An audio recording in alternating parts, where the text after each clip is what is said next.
day before the storm, I don't think there's a New Yorker, including even Mayor Bloomberg, that actually thought it would be this bad. We were actually right here, and it was getting around dusk. And we watched it get worse and worse, but nothing dramatic. Our neighbor, Simon, the musician, he said, "Oh, I'm gonna go check the waves and see how it's going down at the boardwalk." And we were watching that Transformers app out.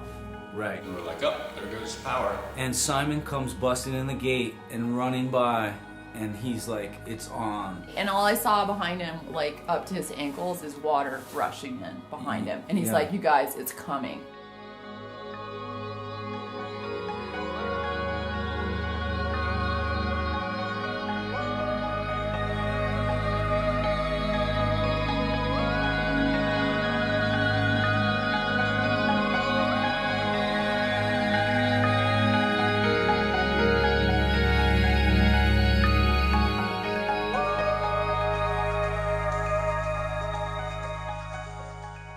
This is my house that's destroyed from the storm, Sandy. This is my house at Beach 87th Street here in Rockaway Beach, New York. It is 34 days after Hurricane Sandy came and took half of my house, more than half of my house at this point. Well, I'm from Hawaii, from the big island of Hawaii, Keaukaha.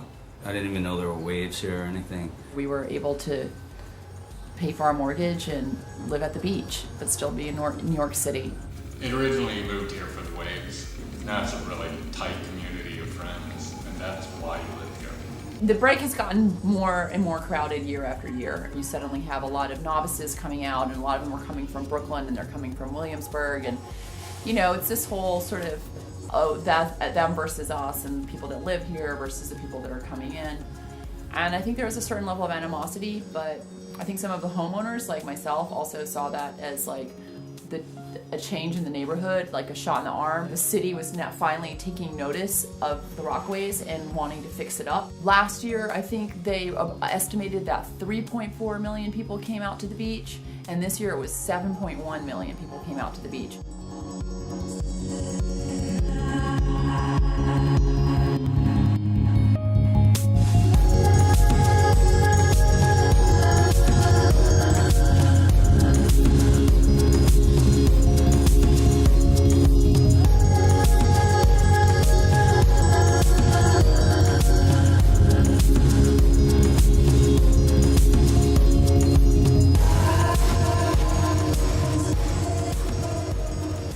Maybe 4 days out from when the storm hit us, they were already talking about it merging with the cold front coming across us and doing something freaky and getting heavy, you know. As the storm came, we were on Bethany County's porch, and Simon came back down the street and said, guys, the shit has hit the fan. It went from, oh, there's a foot of water, to, wow, it's at the top of the steps. We just started moving our stuff over to Scott and Lois's here. It's a higher house and they have an upstairs. There's a foot here, this room. And we started realizing, oh gosh, their first floor is done. And then we saw two neighbors across the road. And they called to me and they said that they were worried for their life, that the one guy couldn't swim, and if they asked if they could come over to the house. And so we took him in. So we took him in. We brought him across. By then the whole house is shaking. The refrigerator, everything is just floating, couches around. You know, you heard crashing, things crashing and breaking. The siding started coming off and just slapping up against the back of their window. The water was 4 feet here, and I look outside as the light hits our backyard, and I realize the water is about another 1.5 feet above that outside. That's when I first saw water like squirting through the side of the door, and could see how much all of these big glass windows were just bowed in. And everyone was worried, you know, and we were definitely concerned about the house holding up and the choices that we had made, whether, you know, that we stayed to be in this. And, you know, there was a mandatory evacuation and we didn't heed the warning of it. I thought, okay, the water's gonna come up and it's gonna really suck and we're gonna be uncomfortable, and then it's gonna go away, and then we're gonna clean it up and it'll be fine. I never really understood the kind of damage that the water was gonna create.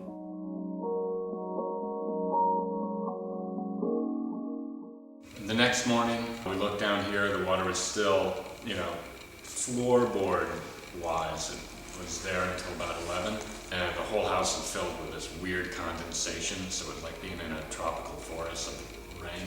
Then we realized how thick the layer of human shit was on the floor. All of my photos, like my personal art photo, family photos, albums, just that I had in the tub had floated up, tumped over, opened up. I think it was the day after, it was the first time we went down to the boardwalk.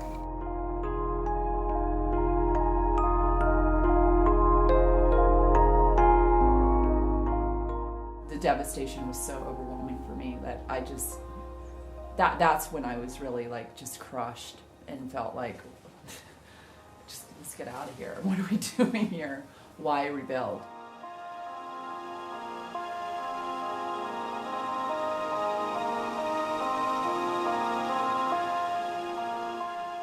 For the first 5 days, you're running on pure adrenaline. You don't care who you offend, you don't care how you talk to people. It could be your best friend, and you're like, okay, go get that blue tub, bring it over here, do this, walk and talk with me. You're running on adrenaline. And then after a while, okay, I've done everything I can do to my house, you're like, ugh. And then you start picking through the little things. Everything is covered in that sewage water. We came to the realization that we were going to lose pretty much everything.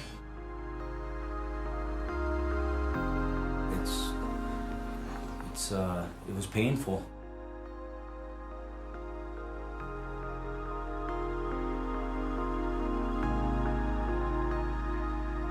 It was humbling. It was so humbling for all of us, and realizing like I can't do this by myself. Friends of mine, all of them who surf, who know me from surfing, came out to help. All I saw was all those same surfers that were coming in from Williamsburg or outside. They came in and they saved our butts.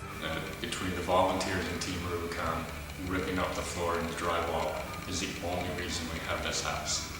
The surfing community, it's sort of like a family, When something like this happens, all the little meaningless squabbles kind of get put aside, and people step up and really show the better side of humanity, I feel, like the real, aloha, real true aloha. There was another storm that hit a week after, a nor'easter hit us. Walking down the beach, I felt guilty going surfing. You're walking by people and looking at their faces, and they didn't even have to say anything. Just looking in their eyes, you can tell that they were like, oh, well, there's like work to be done, and this guy's going surfing. But I did need to go surfing because it's, as a surfer, like it's part of our life, and for me, it's a little bit of normalcy that I get back to, where I can get out there and get exercise and get a couple nice ones and feel a little normal again, and kind of rinse the whole storm off me, And then you realize you were also surfing with a lot of the guys who had helped. That guy just in my backyard ripping out my drywall. His wage here is to take it. A lot of the local guys here are like pretty grateful. We'll definitely remember who to be grateful to.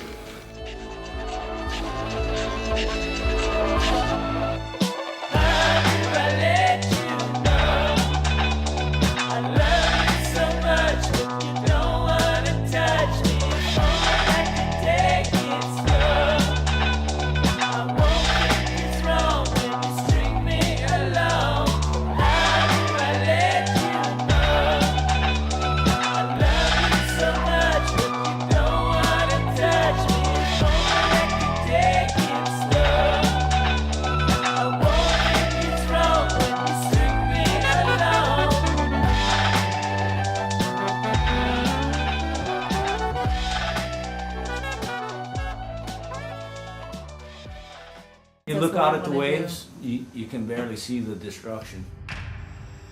And then the walk back is, of course, back to the grim reality of it.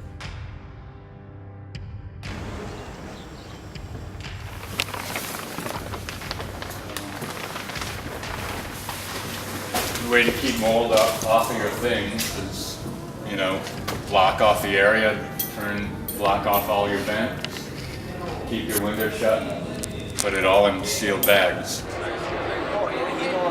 grew up here. Yeah, his dad's house got hammered. You know, we had a sink, cabinets, and then this is our stove, and this is our refrigerator. It cost $13,000 for mold removal, $22,000 to re-side the house, the drywall between $18,000 to $20,000, flooring, which is going to be probably about $8,000. We'll call it $7,000 to make it simple. So we're up to $60,000, and we still don't have any kitchen, bedroom, or appliances. So for this house, between $50,000 and $60,000. If I had to make a total throw a dart at the dartboard guess, I would guess about 150 grand. We're your typical middle-class New Yorkers, and I don't know how we're going to pay to fix our home. If I was on a fixed income already, I have no idea how this would ever get fixed. Because FEMA won't cover it. Bloomberg is certainly not going to cover it.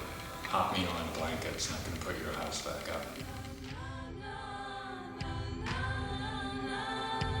It's just sort of an overwhelming feeling of depression and frustration that you just get used to living with. You're just like, nothing I can do about it. So keep moving on and find every little detail you can attend to. The whole experience has humbled me, and it breaks you down, you know.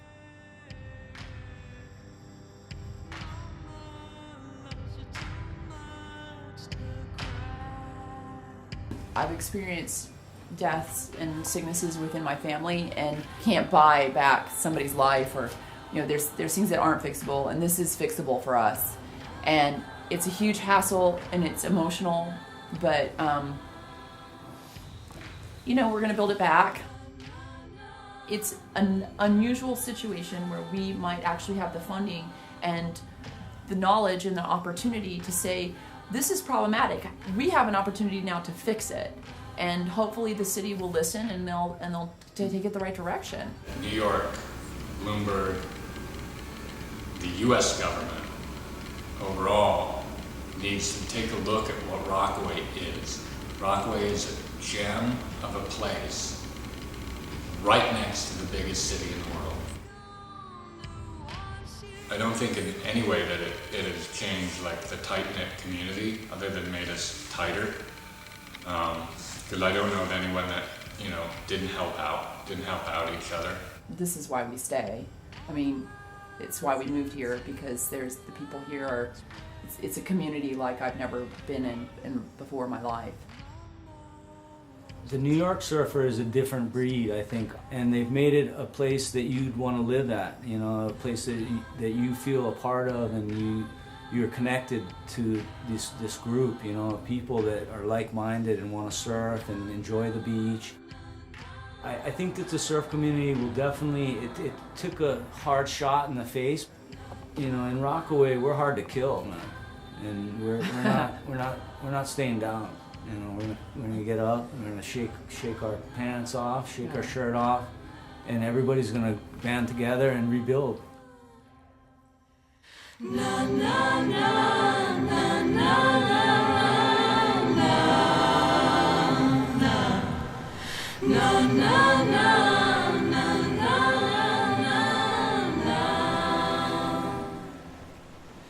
na.